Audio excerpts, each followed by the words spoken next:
Dalam sebuah kajian di pangkalan militer di negara bagian Kentucky, Amerika Serikat beberapa tahun lalu terdapat analisa Indonesia akan menjadi negara superpower di tahun 2050. Kemudian berbagai lembaga institusi mulai membangun narasi bahwa Indonesia pada 2050 menjadi negara nomor 4 terkaya di dunia. Sekarang Indonesia negara ke-16 GDP terbesar di dunia.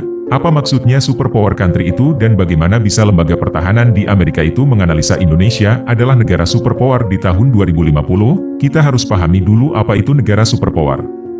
Negara superpower adalah negara yang memiliki senjata pembunuh massal di tangannya, armadanya bisa mengatasi minimum 1/4 dunia dan memiliki kemampuan mandiri atau cadangan atau reserve-nya untuk keberlangsungan hidup negaranya jika terjadi perang adalah 5 tahun cadangannya. Negara besar dan maju belum tentu negara superpower, misalnya India itu negara besar tapi belum menjadi negara superpower. Tiongkok saat ini masih dikategorikan big country atau negara besar dan Tiongkok sedang bersiap menjadi negara superpower yang digaspol sejak tahun 2013 dan diperkirakan tahun 2025 minimum Tiongkok sudah memantaskan dirinya konfirm untuk menjadi negara superpower selain Amerika dan Rusia karena Rusia masih memegang sisa-sisa kejayaan Uni Soviet. Adalah Inggris, Perancis, serta Jerman, namun ketiga negara sekutu Amerika yang terakhir disebutkan itu makin lama saat ini lebih memfokuskan aliansi kekuatan militernya bersama di NATO dengan gabungan 31 negara. NATO adalah kekuatan superpower, jadi kalau dikatakan kekuatan superpower itu bukan hanya negara namun gabungan negara atau multilateral organisasi negara bisa dikatakan kekuatan superpower. Sekarang NATO mendapatkan tantangan dari Rusia dan Tiongkok ke depan dua blok ini akan meruncing kekuatannya kemudian sekali lagi, akankah BRICS yang merupakan kekuatan ekonomi ke depan yang akan membentuk aliansi istana? Kalau hal itu terjadi maka kejar-kejaran membangun industrial militer kompleks antara dua kekuatan NATO versus BRICS Defense Alliance akan menjadi fenomena yang menakutkan. Kita ke Indonesia sekarang, jadi per kapita Indonesia selama 8 tahun hanya naik $1.000 atau naik 22% selama 8 tahun sejak tahun 2014 kita mengukurnya, atau naik sebanyak 3% per tahun ekonominya. Kita perlu $15.000 sampai $18.000 per tahun per kapitanya untuk jadi negara makmur. Saat ini Indonesia masih masuk kategori negara berkembang, negara tengah atau negara pasar. Sahabat, tanpa disadari Indonesia saat ini sering dipuji-puji, dipuja-puja, dibilang keren oleh banyak negara terutama negara besar. Dikatakan Indonesia akan menjadi negara makmur keempat di dunia oleh banyak negara.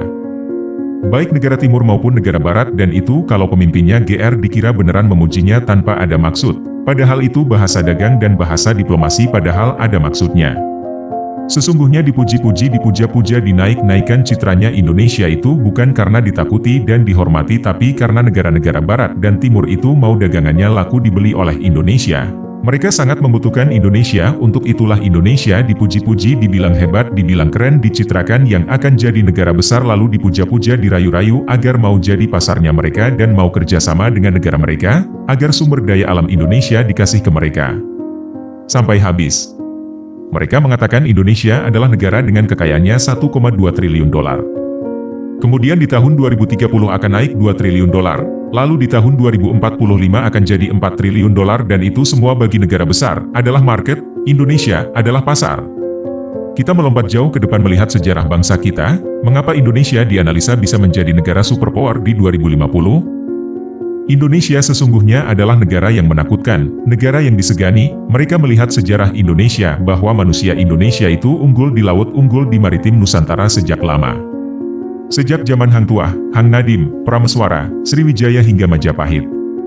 Malahayati sang ratu kerajaan Kalinyamat adalah pahlawan laut Nusantara, keterampilannya tidak diragukan dalam menguasai kawasan laut dan pertahanan maritim. Maka ada istilah nenek moyangku orang pelaut yang kemudian menjadi lagu di sekolah dasar tahun 90-an ke bawah. Kalau semangat itu ada, kekuatan dalam diri dibangkitkan, maka Indonesia sebagai negara dengan cadangan atau national research atas pangan energi mineral bisa bertahan 100 tahun. Jadi sangat menakutkan bagi negara superpower saat ini dan itu sebuah kepastian bagi Indonesia. Jadi kemudian strateginya apa? Maka untuk menghambat itu yang mereka lakukan sekarang adalah jangan sampai Indonesia jadi negara superpower di tahun 2050. Mulai paham? Ada upaya pengkerdilan, ada pembatasan, ada kampanye negatif, ada pengelabuan dengan puji-pujian data, semua itu tujuannya agar lengah, agar lalai dan terlena, agar merasa puas diri. Sungguh semua itu adalah desain dan sengaja didesain, direncanakan dan dieksekusi segera, yaitu membangun citra palsu kepada Indonesia agar Indonesia merasa bangga, agar lalai dan terlena dengan informasi menyesatkan yang terlihat menyenangkan dan baik yang mereka buat. Disinilah kita harus memahami ketika negara lain atau institusi asing menganalisa kita harus tahu tujuan mereka. Karena sesungguhnya nation interest sebuah negara adalah nation trade negara lain. Entah bagaimana caranya Indonesia GDP-nya harus naik jadi 18.000 dolar per kapita di tahun 2035 atau naik 250% dalam 12 tahun. Seharusnya 2014-2024 kemarin adalah kesempatan mencapai hal tersebut sehingga tak hanya jadi 4.400 dolar per kapita, tetapi harusnya sudah 8.000 dolar per kapita. Namun kita semua tahu. Ya sudahlah, apapun itu kita syukuri, ke depan kita perbaiki. Di tahun 2024 hingga 2029 adalah masa terpenting dan kesempatan kedua dalam era kepemimpinan. Kalau Indonesia mau jadi negara besar dengan kekuatan 34 triliun dolar maka harus bisa tercapai dalam 5 tahun. Jika tidak mampu maka Indonesia akan terus menjadi negara yang kuat yang hanya ada dalam catatan sejarah dan cerita-cerita buku belaka yang kelak juga akan dianggap dongeng fiksi oleh generasi berikutnya. Kesimpulan penting untuk 3 calon yang akan manggung itu harus bisa membeberkan rencananya atau desainnya untuk Indonesia, mana roadmap-nya, mana program memajukan negaranya. Kalau bisanya kampanye tenar dan hanya saling serang. Saling hina, saling ledek, saling benci, saling tergantung oligarki dan saling tergantung sponsor asing lagi, maka ketiga calon presiden itu sepertinya tidak layak memimpin negeri ini. Batalin aja pencalonan mereka semua kalau tidak bisa mengurai rencana yang membuat Indonesia menjadi negara superpower 20-25 tahun dari sekarang. Kalau cuma manut apa kata bos, saya juga mampu jadi presiden Indonesia.